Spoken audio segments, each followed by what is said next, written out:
اللہ کے رسول صلی اللہ علیہ وآلہ وسلم کا ایک فرمان ہمارے دلوں کو جھنجھوڑ کر رکھ دیتا ہے۔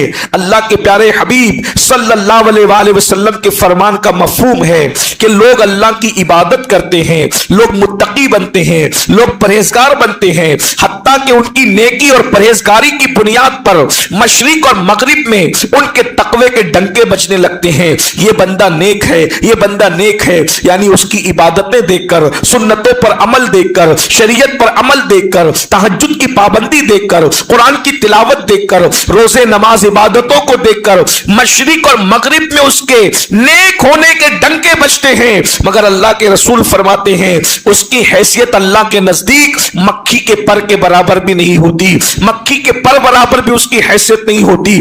آخر کیا وجہ ہو سکتی ہے؟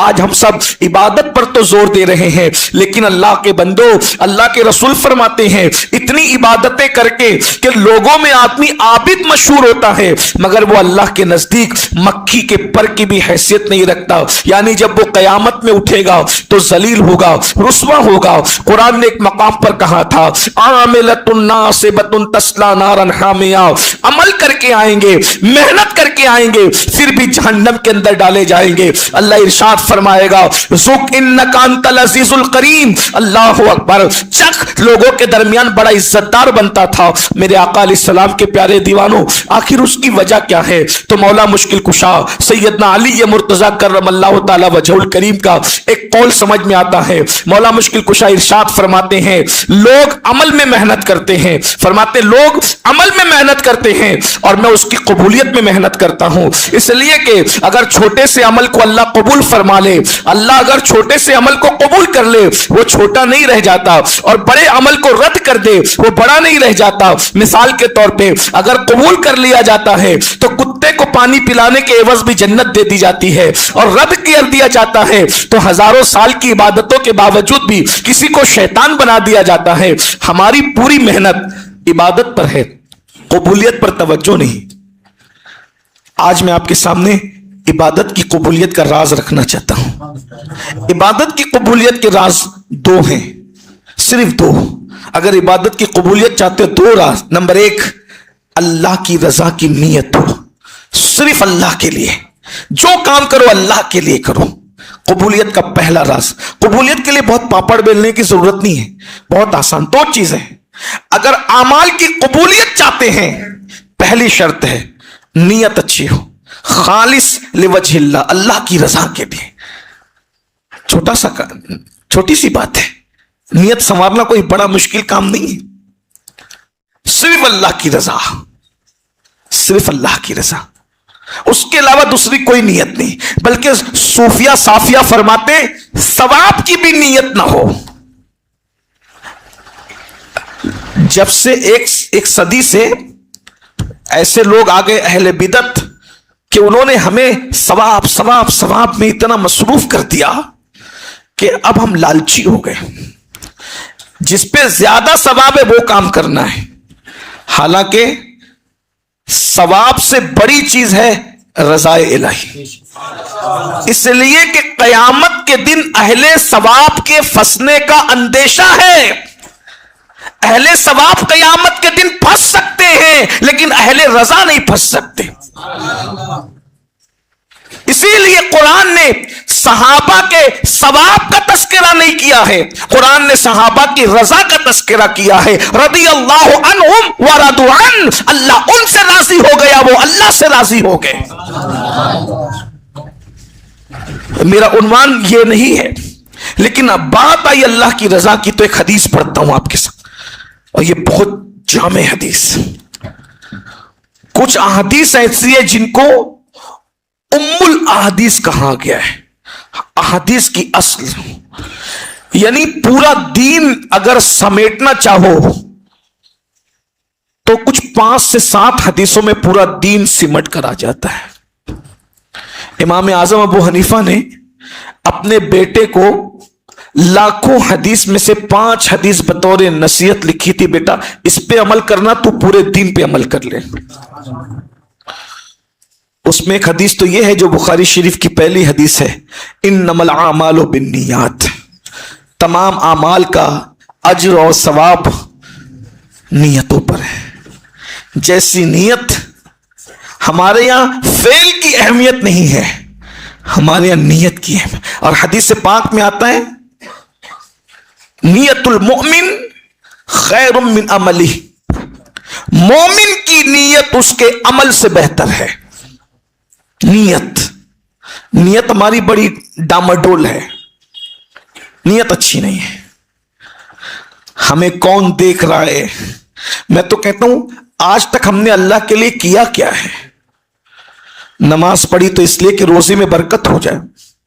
نماز بھی روزی کے لیے پڑھی جاتی ہے, نماز رزاق کے لیے پڑھی جاتی ہے کہ روزی کے لیے پڑھی جاتی ہے. وظیفہ پڑھا تو اس لیے کہ نظر نہ لگے. ارے نظر نہ لگے پر وظیفہ پڑھا تھا, اللہ کی نگاہ کرم کی طلب کے لیے پڑھ لیتا تو بات کچھ اور ہوتی. اس کی نظر لگی تو کسی کی نظر لگ بھی نہیں سکتی. اگر اس کی نظر ہو جائے تو پھر کس کی نظر لگ سکتی ہے؟ تو بات یہ ہے کہ ہم نے کبھی اللہ کے بارے میں سوچا ہی نہیں. تقریر اس لیے کی کہ لوگ سبحان اللہ کہیں, لوگ داد بھی دیں فریاد بھی دیں. نعت اس لیے پڑھی کہ لوگ نعت خواں کہیں. زکات اس لیے دیا کہ لوگ سخی کہیں. کپڑے اس لیے اچھے پہنے کے لوگ کہیں کہ کیا اچھا لگ رہا ہے. کبھی یہ سوچا کہ یار نے حکم دیا ہے اچھے کپڑے پہننے کا, یار نے حکم دیا ہے زینت کرنے کا, کہا کہ وہ حسن والا ہے اور حسن کو پسند کرتا ہے. ہم نے اللہ کے لیے کیا کیا؟ ہم نے اللہ کے لیے کیا کہ آج تک کیا کیا اللہ کے لیے؟ کبھی سوچو. اور جو چیز اللہ کے لیے نہیں کی جاتی ہے, عمل کوئی ہو وہ تجارت تو ہے مگر عبادت نہیں ہے. عبادت کی تعریف یہ ہے جو اللہ کے لیے کیا جائے اسے عبادت کہتے ہیں, اور جو اللہ کے لیے نہیں ہے وہ عبادت ہو ہی نہیں سکتی. اس کا مطلب ہم عبادت نہیں کر رہے, ہم تو تجارت کر رہے ہیں, تاجر ہو گئے. ہم سے بڑا مکار کون ہو سکتا؟ داڑھی اس لیے رکھی لوگ نیک کہیں, یا اس لیے رکھی نہیں رکھوں گا تو لوگ کیا کہیں گے. رمضان المبارک کے روزے اس لیے رکھے, نہیں رکھوں گا تو لوگ کیا. اگر میں روزہ نہیں رکھتا ہوں تو پورا محلہ تھو تھو کرے گا. یہ بھی نیت ہے روزے کی. للہ کا مطلب کیا ہے میرے بھائی؟ اگر صحابی کی نیت بدل جائے, اگر صحابی کی نیت بدل جائے تو رسول اللہ ان کے اجر کے بارے میں بھی بیان کرتی. یہ حدیث جو میں نے پڑھی آپ کی بخاری شریف کی پہلی ہے, کیوں ہے؟ ایک صاحب تھے, ان کے ذہن میں خیال آیا کہ مدینے والے اپنی بیٹیاں غیر مدنی کو نہیں دیتے, تو اگر میں ہجرت, اور جو لوگ ہجرت کر رہے ہیں مدینے والے اپنی بیٹیاں ان کو دے رہے ہیں, تو اگر میں ہجرت کر لوں تو میری بھی کسی مدنی لڑکی سے شادی ہو جائے. اور انہوں نے اس نیت سے ہجرت کی تو حضور نے منبر پہ کھڑے ہو کے فرمایا جس نے اللہ کے لیے ہجرت کی اس کے لیے اللہ کی طرف سے اجر ہے, اور جس نے بیوی اور دنیا کے لیے ہجرت کی اس کے لیے بیوی اور دنیا. دیکھ رہے ہیں یہ حدیث اسی لیے تو آئی نا کہ ایک صاحب نے یہ سوچا. بڑی اور بھی اس پہ روایت ہے لیکن میں نے ایک روایت رکھ دی آپ کے ساتھ. تو آج یہ امت عمل تو کر رہی ہے لیکن جان عمل سے ناواقف ہے. تو پہلا راز ہے نیت. وہ حدیث جو پڑھنے چلا تھا اس کو سن لیں. وہ جو 5-7 حدیثوں کے اندر امہات الحدیث بیان کی گئی ہے اس میں ایک حدیث ہے. حضرت ابو ہریرہ رضی اللہ تعالیٰ جب ملک شام پہنچے تو اہل شام حضرت ابو ہریرہ کے پاس جمع ہوئے, اور جمع ہو کر کے کہا اے صحابی رسول, آپ نے رسول اللہ کی صحبت پائی, کوئی ایک ایسی حدیث بیان کر دیجئے جس سے ہمارا بیڑا پار ہو جائے. ایک حدیث سننا چاہتے ہیں, کام ہمارا بن جانا چاہیے. مختصر مطلب جامع, ورنہ حضور کی حدیثیں تو لاکھوں ہیں صلی اللہ علیہ وسلم. میں بھی آپ کے سامنے, کیونکہ مختصر ہی ٹائم, مجھے بتایا گیا 10 بجے پروگرام ختم ہونا ہے لیکن 9:30 بجے بیان شروع ہوا ہے, تھوڑا سا وقت آپ کا لوں گا. 10:30 تک, 10:30 تک پتہ نہیں, بہرحال جب تک بھی ٹائم ہے سن لیجئے, غور سے سننا, بہت قیمتی بات ہو رہی ہے. حضرت ابو ہریرہ سوچنے لگے کہ میرے پاس تو لاکھوں حدیثوں کا ذخیرہ ہے, اس میں سے ان کو سناؤ کیا. بس ایک حدیث یاد آئی اور حضرت ابو ہریرہ بے ہوش ہو کے زمین پر آ گئے. اس حدیث کے یاد آنے پر, حدیث پاک کے یاد آنے پہ حضرت ابو ہریرہ بے ہوش, پھر ہوش میں آئے, پھر کہا کہ حضور کی حدیث, پھر بے ہوش ہوئے. 3 مرتبہ یا 4 بار بے ہوش ہوئے, اس کے بعد انہوں نے ہمت جٹائی حدیث بیان کرنے کی. فرمایا سنو، حدیث سننا چاہتے ہو تو سنو. اللہ کے رسول صلی اللہ علیہ وآلہ وسلم کے فرمان کا مفہوم ہے کہ قیامت کے دن اللہ کی بارگاہ میں کچھ لوگوں کا حساب ہوگا. سب سے پہلے اللہ کی بارگاہ میں جس بندے کو پیش کیا جائے گا وہ بندہ شہید ہوگا. شہید، شہادت سے بڑی نیکی کوئی ہے نہیں ہے. حج سے، روزے سے، زکوٰۃ سے سب سے بڑی نیکی شہادت. اس لیے کہ ادھر بندہ شہید ہوتا ہے، ادھر اس کا قدم جنت میں پہنچ جاتا ہے. اس لیے کہ ہر عبادت میں انسان وقت دیتا ہے اور شہادت میں انسان جان دے دیتا ہے، دنیا سے چلا جاتا ہے. وہ نان دینے والا اور جان دینے والا برابر تو نہیں ہو سکتا نا. نان مطلب روٹی. جو اللہ کی راہ میں روٹی دے اس کی شان الگ ہے، جو اللہ کی راہ میں جان دے اس کی شان الگ ہے. اسی لیے تو حضرت رومی فرماتے ہیں جو اللہ کی راہ میں نان دیتا ہے اللہ اس کو 10 نانے لوٹاتا ہے. کبھی نیت اور اچھی ہے تو 70 لوٹاتا ہے، اور نیت اچھی ہے تو 700 لوٹاتا ہے، اور نیت اچھی ہے تو بے حساب لوٹاتا ہے. تو جس نے جان دی، جس نے نان دی، اللہ اس کو نان لوٹاتا ہے، اور جس نے جان دی اللہ اس کو جان لوٹاتا ہے. جان دو گے تو جان لوٹائے گا. اسی لیے دیکھیں جب اللہ کی راہ میں کوئی جان دیتا ہے تو اللہ کہتا ہے وَلَا تَقُولُوا لِمَن يُقْتَلُ فِي سَبِيلِ اللَّهِ أَمْوَاتٌ بَلْ أَحْيَاءٌ وَلَكِن لَّا تَشْعُرُونَ. جو اللہ کی راہ میں جان دے دے، مارے جائیں، انہیں مردہ مت کہنا، وہ زندہ ہے، تمہیں شعور نہیں ہے. اللہ اس کو ہمیشہ کے لیے زندگی عطا کر دیتا ہے. لیکن اب حضرت ابو ہریرہ فرماتے ہیں میں نے اللہ کے رسول علیہ السلام سے سنا کہ ایک بندہ شہید ہو، اس کو لایا جائے گا. اللہ فرمائے گا کیا لائے ہو؟ وہ کہے گا مولا جان دے دی تیرے لیے. ارشاد ہوگا تو جھوٹ بولتا ہے. یہ حدیث سن لو دل کے کانوں سے. شہید، اللہ فرمائے گا تو جھوٹ بولتا ہے. مولا جان تیرے لیے دی، نام تو نے میرے لیے نہیں دی تھی، تو نے تو اس لیے جان دی تھی کہ لوگ تجھے بہادر کہیں، تجھے شہید کہیں. جس نیت سے کیا تھا میں نے تجھے کہلوا دیا. آج تیرے لیے میرے پاس کچھ نہیں. جاؤ دیکھ لیجئے آج ہم کہاں ہیں. عبادت سب کر رہے ہیں لیکن کتنی چھوٹی سی مسٹیک نے کس قدر انسان کو برباد کیا ہے. اس لیے خدا کے لیے نیتیں درست کر لو. اللہ کے لیے نیتیں تو صرف رضا الہی، خدا کی رضا کے سوا کوئی نیت دل میں نہ ہو، بس اللہ کی رضا. اور یہ بات سوچ لیجئے دنیا ہمارے لیے کچھ رائے قائم کرے، یار کی نگاہ میں اچھے بن کے رہو، اس کی فکر کرو. لوگ اس کی فکر نہیں کرتے، باقی سب کی فکر کرتے ہیں.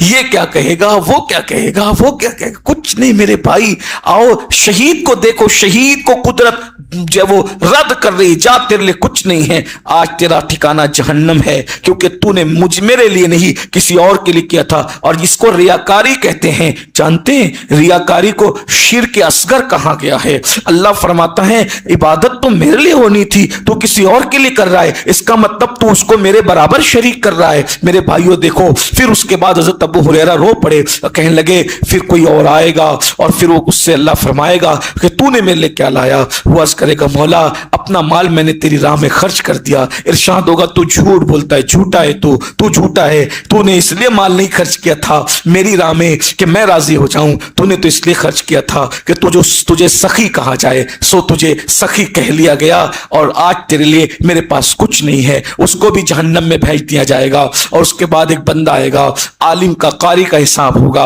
ارشاد ہوگا تو کیا لایا ہے؟ تبلیغ تیرے لیے، دوڑ دھوپ تیرے لیے، یہ تیرے لیے، وہ. اللہ فرمائے گا نہیں، تو جھوٹ بولتا ہے، تو نے اس لیے سب کیا تھا تاکہ لوگ تجھے عالم کہے، قرآن والا کہے، اس لیے آج تیرے لیے میرے پاس کچھ نہیں ہے. اور اس کا بھی ٹھکانہ جہنم ہوگا. حضرت ابو ہریرہ رو پڑے، اتنے بڑے بڑے اعمال کرنے کے بعد بھی ان کا ٹھکانہ جہنم ہوگا. میرے بھائیوں بتائیے کہ اعمال کی قبولیت پر ہماری توجہ نہیں ہے. اس لیے یاد رکھیے عمل تھوڑا کیجئے، اچھے نیت سے کیجئے. تو عمل کی قبولیت کی 2 کنجی ہے. نمبر 1 نیت اچھی ہو، نیت درست کر لیجئے. کوئی بھی کام کیجئے صرف اللہ کی رضا کے لیے، خدا کی رضا کے لیے، دوسری کوئی نیت نہیں ہو. یہ خوش ہو جائے، وہ خوش ہو جائے، یہ دیکھ لے، وہ دیکھ لے، کسی کو مت دکھاؤ عمل، صرف اپنے اللہ کو دکھاؤ. اپنے معاملات اپنے اللہ سے بہتر رکھو اور اللہ رسول کو راضی کرنے کی کوشش کرو. اور دوسرا عمل کی قبولیت کا راز ہے رزق حلال. نیت کتنی بھی اچھی ہے لیکن پیٹ میں حلال لقمہ نہیں ہے تو بھی اللہ عمل رد کر دیتا ہے. بلکہ لوگ پہاڑوں جیسی نیکیاں کریں گے قیامت کے قریب، ان کے پیٹ میں حلال نہیں ہوگا۔ بس دو چیزیں، تیسری کوئی چیز ہم نہیں جانتے عمل کی قبولیت کے لیے۔ اچھی نیت، رزق حلال، عمل قبول ہوگا۔ آج ہم اپنا لقمہ چیک کریں، اپنا لقمہ چیک کریں، کیا ہمارا لقمہ حلال ہے؟ حاجی ہے، نمازی ہے، مخیر قوم و ملت ہے، یہ ہے وہ ہے، ہمارا لقمہ حلال نہیں؟ چیک کیجیے۔ اللہ کے رسول صلی اللہ علیہ وآلہ وسلم کی حدیث کا مفہوم ہے کہ حضرت سیدنا موسیٰ یا عیسیٰ علیہ السلام ایک جنگل سے تشریف لے جا رہے ہیں، ایک بندہ گڑ گڑا کر خوب دعا کر رہا ہے۔ اللہ کے پیغمبر نے اس کی مولا اس کی دعا قبول کر لے، ارشاد ہوتا ہے اگر یہ دعا کرتے کرتے گڑ گڑاتے روتے روتے مر جائے گا تو بھی قبول نہیں کریں گے۔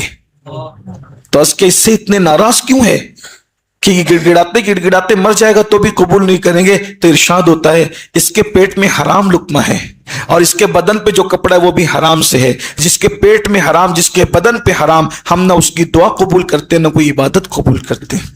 ایک حدیث سنیے پھر گفتگو کو اینڈ کی طرف لے جاتے ہیں۔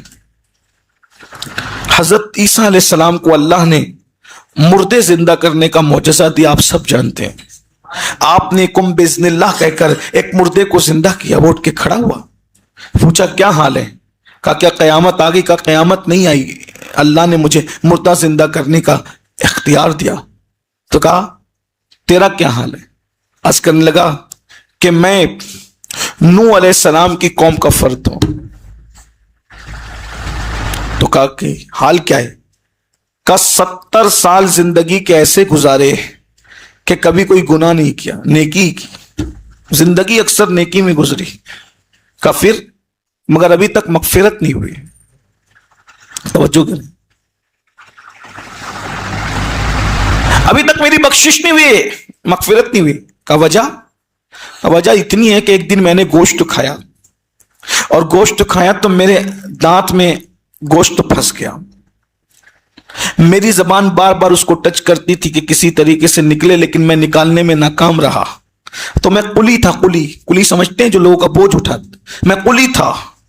کسی نے مجھ سے اسی دن کہا کہ میری لکڑیاں گھر پہنچا دے۔ میں نے لکڑیوں کا گٹھا گھر سر پہ رکھا، اس کے گھر لے جانے لگا، خیال آیا پورا لکڑیوں کا گٹھا تو تیرے سر پہ ہے، پھر یہ گوشت جو تیرے دانت میں اٹکا ہے پریشان کیوں ہے؟ تو میں نے لکڑیوں کے گٹھے سے لکڑی توڑی اور اس سے خلال کیا، خلال کو پھینک دیا۔ مرنے کے بعد مجھ سے سوال ہو رہا ہے مالک کی اجازت کے بغیر لکڑی سے خلال کیسے کر لیا تھا؟ جب تک تو اس کا حساب اور جواب نہیں دے گا، تیرا کوئی عمل اللہ کی بارگاہ میں تیرے لیے نجات کا ذریعہ ثابت نہیں ہوگا۔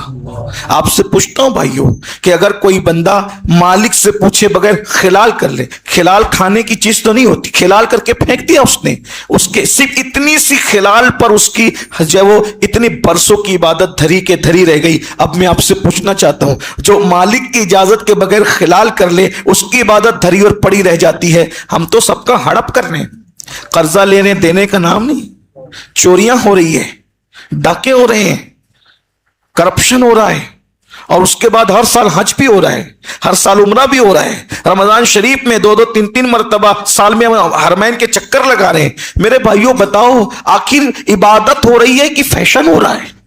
اگر واقعی عبادت کے معاملے میں سیریس ہے تو پہلے تو پیٹ میں حلال ہونا چاہیے۔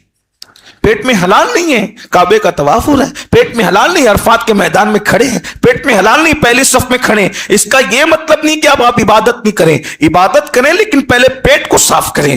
سرکار غوث العظم دستگیر پیران پیر سے کسی نے پوچھا آپ کی ترقی کا راز کیا ہے؟ فرمایا صرف 2 چیزیں، صدق مقال، عقل حلال۔ میں حلال کھاتا رہا، سچ بولتا رہا، اللہ نے مجھے اس مقام پر پہنچا دیا۔ آج ہماری اولاد جو غدار ہے، نافرمان ہے، ماں باپ کے ساتھ بے وفا ہے، بڑی چیز ہے، بڑے بڑے اسکول میں پڑھا رہے ہیں، تربیت کا انتظام ہے، لیکن پیٹ میں ہی حلال نہیں ہے۔ آج ہم جتنے بڑے اسکولوں میں پڑھاتے ہیں، جتنے بڑے اداروں میں پڑھاتے ہیں، ہمارے بڑوں نے کبھی اتنے بڑے بڑے اداروں کا تصور نہیں کیا تھا، لیکن جو ادب ہمارے بڑوں میں تھا وہ ہمارے بچوں میں نہیں ہے۔ وجہ ہمارے پاس ادارے تو بڑے ہیں لیکن پیٹ کی یہ جو اس کے اندر حرام بھر چکا ہے، اور جیسا خون ہوگا